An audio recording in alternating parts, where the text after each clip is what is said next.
you ever heard the saying, if it ain't broke, don't fix it? Here, in this garage, we like to practice the opposite. We take things that aren't broke, and we fix them, and they then become broke. It's just what we do. You guys will understand in a second. First, how's it smell? It smells good. Still smells a little smoky. I imagine it's the headliner like you had mentioned in the last video, but I would sit in this car. I wouldn't sit in it before. I don't know many people that would sit in it before. So for any of you guys that didn't see the WRX header install, this is Mac. What's going on, guys? He recently started his own welding company, so he's had a little bit more free time. He's been hanging around, helping out, which is super nice. I'm just here to help Robbie, you know, try to coax him into the Honda lifestyle instead of building some Hyundais. We'll get into it. Before we get started in today's video though, I just want to remind you guys that on March 29th, the committee crew is going to be having the center embroidery hoodie drop. We're going to have the white hoodies, we got black hoodies, we got stickers, banners, jet tags, all kinds of good stuff. So follow the committee crew. You guys know this is like the #1 way to support the channel, and everything we make from these drops goes right back into it. And speaking of that, today we're dealing with this. So in the video where we tore this engine down, I asked you guys to comment your favorite engine swap for this car. K-swaps. Hey, you chill. So you guys completely blew the comments up with all the engines you would like to see in here. The thing with Hyundai is they really only make a kit for one swap, which is a LS. The top 3 things that you guys commented to put in this car, there was a lot of good suggestions, but the top 3, we got an LS swap at #2, we got a K swap tied for #2, and the other majority of the votes was actually to rebuild this engine and stick with the stock Hyundai Theta motor and build it, because again, not a lot of people on YouTube really show these cars any love at all, never mind the Hyundai engine. K-swap the world. This guy, I'm gonna kill this guy. So we made our decision on what engine we're gonna put in here. I think you guys, I think this is actually gonna please like everybody. Everyone. I think everybody is gonna absolutely love what we decided to do here. And today we're having a really cool experience because for the first time in my entire life, someone is bringing a motor to me. I've never had a motor delivery before. I normally drive hours to pick that shit up, and I gotta deal with it. And today, all I had to do was wheel these things into the garage, and someone is bringing an engine to me. It never happens. Never, but I think I heard him. Oh, is he pulling up right now? I think I was just blabbing. Just wait 1 sec. I'm Sure. gonna ask him if it's cool if we film his. I don't want to like bombard it. What do you say? So cool. Yeah, he says we're good. Yeah? Love it. All right, boys, check this out.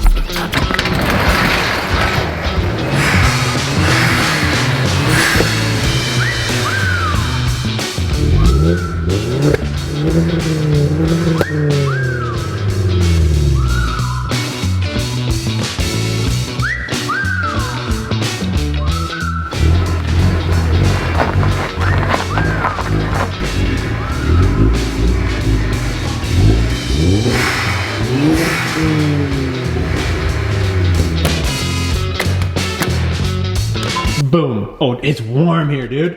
Whoa, that's actually nice. It's so cold out today for some reason. The abandoned Genesis's new heart. Genesis I. Gen Swizzles. So before anybody freaks out or makes any judgments, here's what's going on. For anybody that doesn't know or is new or recently found us based on this car, this is my original Genesis coupe. We bought this from an auction. An old lady put it in a ditch. I learned how to drift with it. It was also a BK1. We did the BK2 swap. We've done all kinds of, I'll link a playlist to this car down below that you guys could check out. But we've never really done anything engine-wise because I was learning. You don't need crazy power to learn. You need to go to the track and drive, which I did. And right near the end of our last season of drifting, I was getting pretty good and I was needing more power. And so we were always talking about putting more power in this car, whether that was building this motor, tuning it, doing whatever, but the opportunity has arisen to do a dual motor swap. Realistically, this should make everybody happy. It's gonna make me happy. So our plan with this is basically this engine you guys saw when we tore it down. It's actually decent. It could be rebuilt. But the amount of little things that need to be replaced on this, every single pulley is completely like rotting to the point where like it'll just chew up a new belt. This motor sucks. So instead of spending the money on this one to rebuild it, since I already wanted to do a swap in this car, this engine is gonna go in here and we're gonna tune it and build it and play with it. Because I've always wanted to mess around with the Genesis engine and see what you can actually do with it. So we have a bunch of people on board to play with this thing and see what we could do with it. And who knows, maybe we'll end up swapping this car one day too. Once we get this engine out, Blah. we get to do the in this car. So that will be a whole adventure of its own. We're gonna get to that. We'll probably try to do them at the same time because drift season is coming quickly. Soon. This is a great engine. It's super healthy. There's actually a little bit of a myth that I want to bust on this engine too. A lot of you guys were saying something in the comments that we will get to once we get this thing out of here that we want to check out because I don't think that it's true, but we don't know. We might be wrong. So today's task is to get this guy out of here, which is gonna be fun because we tubed this front end instead of just buying the BK2 rad support when we did the BK2 front end swap. Yeah, and Robbie made it super removable, as you can see. Yeah, well, you're looking at a whole lot of welded stuff and not a whole lot of bolts, so. I think we're taking a motor without a transmission today. 100%. Yeah, there's no way. It's gonna be fun. Go team!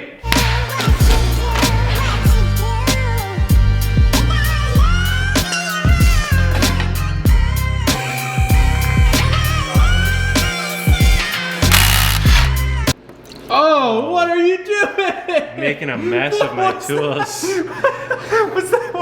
Was that like a first move of the day? Just complete, what the f just happened? Here, you clean up your gun, you're benched for the day. It's over.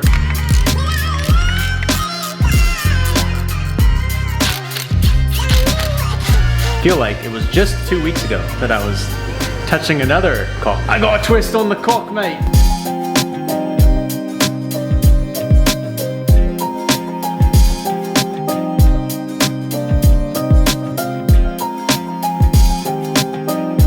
There's lots of space for activities. There's a lot of room right here. So we're trying to pull this in as little pieces as possible. I think we can access the engine mount bolt down there underneath the turbo. Yeah, that guy. I don't know how, but I think we can get to them without taking off the exhaust and the intake manifolds.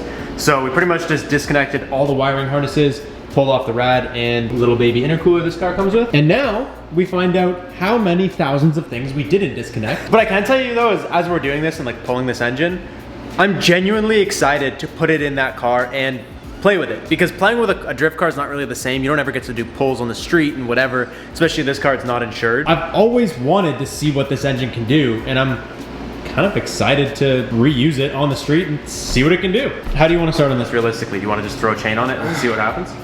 Yeah, I mean, there's 2 perfect points right here. Yep. Here. Yep.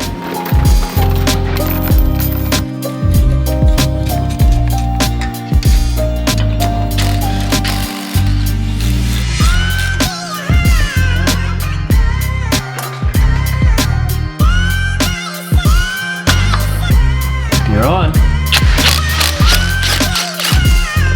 Nice. Dude, what's nice is these engine mounts are so simple. Like, this is what we're trying to show you guys through that engine. There is a literally one bolt holding it to the mount. Another very good choice by Korea. Stop that. What? No Korea. So in theory, this is gonna work. Yep. Yes! High five. There, you're free. We just needed enough that it takes the weight. Off of the bracket in the back. There we go. Okay, it moved up just a kiss. Okay, you're free. Are we free? Yeah, you're free. Hold on. Yeah, good. I am genuinely impressed. We took this out with minimal effort. Like this is our table full of parts. We have headlights and like tools. That was the easiest, I think, engine pull I've ever done. Oh, we're gonna have to go backwards. We are making this a little bit harder for ourselves than we have to be. We are gonna do the manual swap into that Genesis, but we aren't doing it right away. I'll explain that in the video where we put the engine in. For now, let's get this thing ready. This clutch is pretty sweet.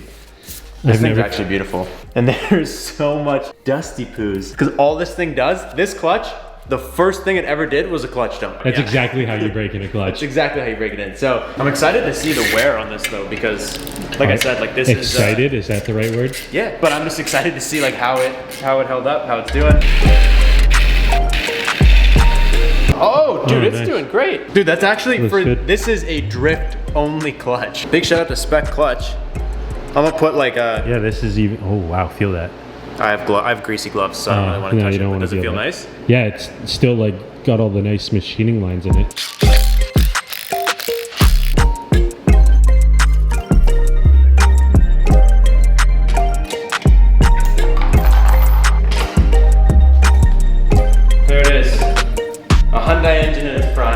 Kia. Kia engine in its prime. Anyways, okay, check this out. Ready? This is my favorite part. You can't tell me that's not the best thing in the world. Did we make slight peepees? Yes. It's not about the slight peepees we made. Okay, so, dude, look at this thing. Like, we actually managed to pull this off in so little pieces. It's insane. You guys know when we dug into the Red Genesis, we found out that the timing chain tensioner is what went. The timing chain didn't actually let go on the bottom end and everything was completely fine. But the timing chain is the main point of failure on these engines. It's a thing. There's a whole cult of people that buy these cars with blown engines, which is just a timing chain. They take it out, they do the timing chain, they sell the car. We're gonna preemptively do this timing chain because it has been thrashed on and it is over 10 years old. It's 13 years old, this car now. As far as I'm aware, there was no reason for it to have ever been done. We're gonna just do a preemptive timing chain service, and this is where we're gonna get to the myth busting portion I was talking about earlier. So first up, we got the old Rock Auto Special timing chain kit. I think this guy should be pretty straightforward.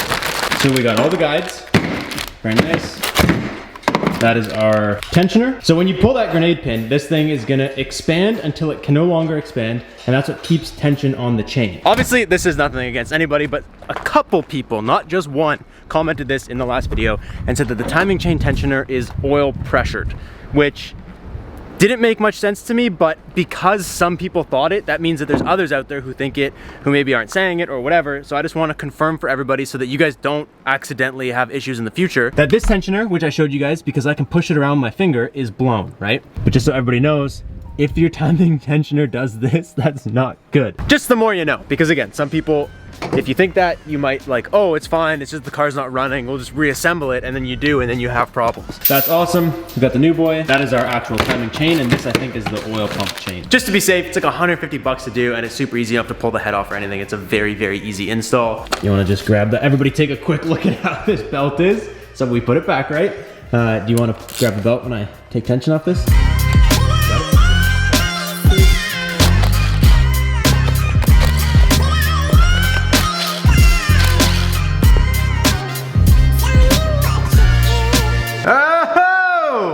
Good. It's amazing in here. What? I can't believe for a motor that you beat the living out of. Yeah, but dude, that's what I'm saying. If you take care of an engine, like all I do is an oil change before every single track day. Okay, I like it. Also, I don't know how the camera will pick it up. If the oil looks green, it is. Mac, when we drained it, he's like, oh dude, this looks green. It's the liquid moly with the anti-friction additive. Dude, look at these cams. They're not even, They are in pristine shape. That is amazing. Look at that. That's what timing chain tension should be like, baby. Even just the color in here is so much, like, Look at this stuff, dude. Come on. I'm gonna take a quick refresher course in this one, dude. It is so custy and nasty and covered in poop. It just makes me happy that we get to a stage like this and this looks so fresh, like it should. This is what a good engine should look like, and I just like it. It makes me feel like we made the right choice.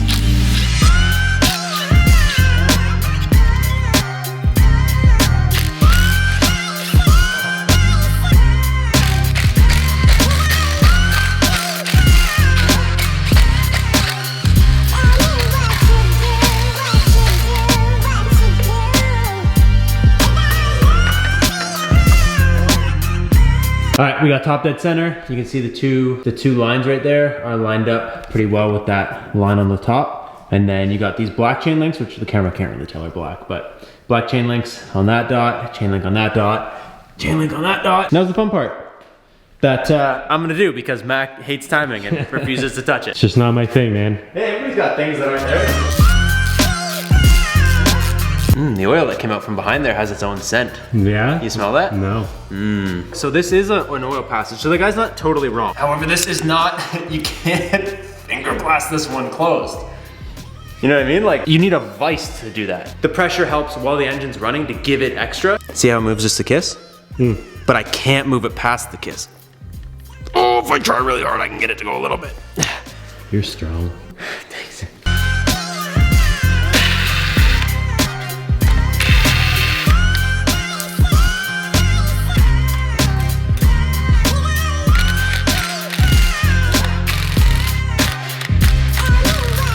We're gonna try and do this the not lazy way. To do the oil pump chain, you have to drop the pan and take the pump off. At least that's what we can find. There's really no information on this.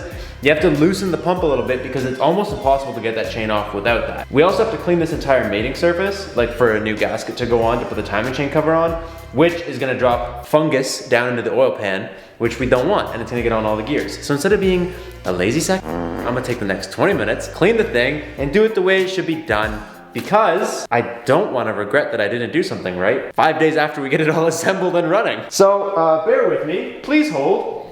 We're about to make a mess.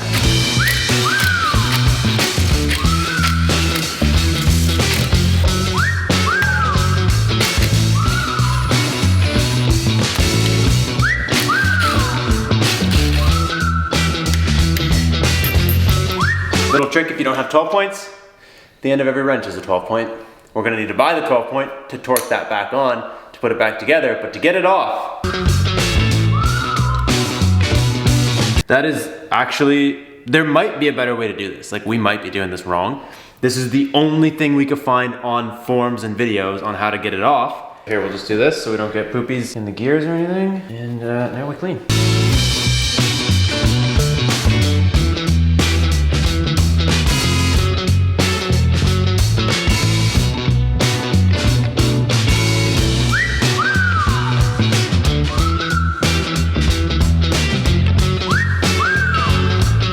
Getting our new oil pump chain. Let's see, oh, yes please. That was the easiest thing I've ever done.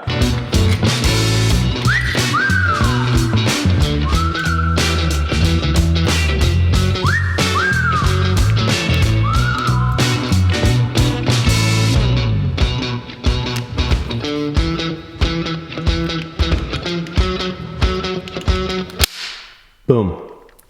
Timing complete, baby. This one has gold marks, so we got the gold mark on the dot, gold mark on the dot, and the gold mark on the dot right there. And so normally, you can go ahead and start putting gasket maker on stuff and putting it all back up. But something that I actually like to do before I do that, so I'm gonna just throw this guy back up. I already cleaned it out. I'm gonna put literally just enough oil that the pickup will get it. I still gotta take it off and put a gasket, so I don't put too much, but this is the oil pump for the chain. If you go ahead and grab a wrench and start spinning this, first of all, good news, nothing popped right away, so we still have tension. There we go. It's got a little bit of farts in it because I had the whole thing off, but you can see it pumping oil when I'm actually cranking it. You get it to a place where the chain is kind of like dripping oil back down into the camshafts and stuff. This is back lined up with that dot, that's back lined up with that dot, and that's back lined up with that dot, so I know timing never skipped, everything stayed solid, chain is lubricated, tensioners are lubricated, oil pump is pumping, so when we go to start the motor, at least the oil pump has oil in it. There is no like period of dry run time.